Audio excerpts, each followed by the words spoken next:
সুপ্রিয় দর্শক, আসসালামু আলাইকুম। আপনাদের সবাইকে অসংখ্য প্রীতি ও শুভেচ্ছা জানাচ্ছি।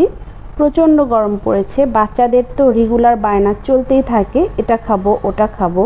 আর তাই বাইরে যাওয়ার ঝামেলা ছাড়াই ঘরে বসে বানিয়ে নিতে পারেন রেস্টুরেন্ট স্টাইলের এগ চাউমিন। তাহলে চলুন দেখে নিচ্ছি। প্রথমে আমি কিছু ভেজিটেবল কেটে নিচ্ছি। এখানে প্রথমে বাঁধাকপি নিয়েছি। আপনারা আপনাদের পছন্দ মতো হাতের কাছে যে সবজিটা থাকবে সেটাই কিন্তু দিয়ে দিতে পারেন, এখানে কোনো সমস্যা নেই। আমি সবজিগুলো একটু জুলিয়ান কাট করে কেটে নিচ্ছি, মানে একটু লম্বা লম্বা করে।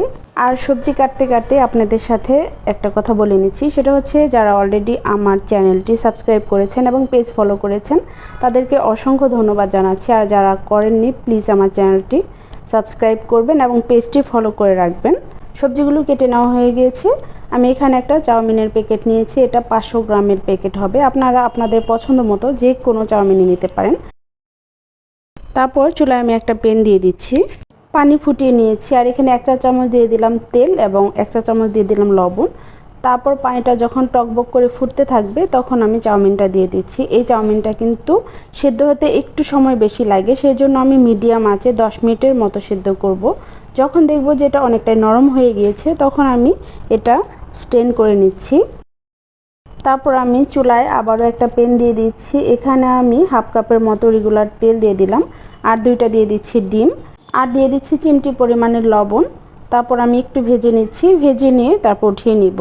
উঠিয়ে নিয়ে আমি ওই একই তেলে দিয়ে দিচ্ছি হাফ কাপের মতো পেঁয়াজ কুচি, কাঁচামরিচটাও দিয়ে দিলাম। দিয়ে আমি একটু হালকা করে ভেজে নিচ্ছি। ভেজে নিয়ে আমি সব সবজিগুলো দিয়ে দিচ্ছি। সবজিগুলোকে 5 মিনিটের মতো ভেজে নেব, সেজন্য হাফ চা চামচ দিয়ে দিলাম লবণ। লবণের ব্যালেন্সটা অবশ্যই ঠিক রাখতে হবে, একবারে কিন্তু অনেক লবণ দেওয়া যাবে না, তাহলে তেতো হয়ে যেতে পারে। তারপর আমি পেঁয়াজ পাতাটাও দিয়ে দিচ্ছি, দিয়ে আমি আবারও খুব ভালো করে নেড়ে নিচ্ছি। আর সবজিটা যখন অনেকটা ভেজে নেওয়া হয়ে গিয়েছে তখন আমি চাউমিনগুলো দিয়ে দিচ্ছি। এবার আমি খুব ভালো করে নেড়ে নিচ্ছি, 3 মিনিটের মতো এভাবে ভেজে নিচ্ছি। 3 মিনিট হয়ে গেলে আমি এখানে বাকি মশলাগুলো দিয়ে দেবো, মানে আরও হাফ চা চামচ লবণ দিয়ে দিচ্ছি। আর এখানে সস দিয়ে দিব, soy sauce, green chilli sauce, tomato sauce, red chilli sauce, সব কিছুই আমি 1 টেবিল চামচ করে দিয়ে দিচ্ছি। আপনারা চাইলে পরিমাণটা কিন্তু আরেকটু বাড়িয়ে বা কমিয়ে দিতে পারেন। তারপর ডিমগুলো দিয়ে দিচ্ছি, দিয়ে এবার খুব ভালো করে মিশিয়ে নিচ্ছি।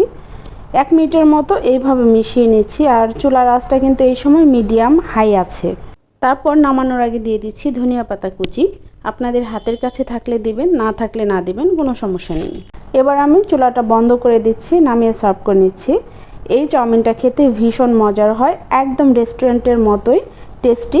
আপনারা বাসায় তৈরি করলে কিন্তু বুঝতে পারবেন। আর খাওয়ার আগে একটু করে লেবুর রস নিয়ে দিতে পারেন যাদের পছন্দ, আর পছন্দ না হলে না দিতে পারেন, সমস্যা নেই।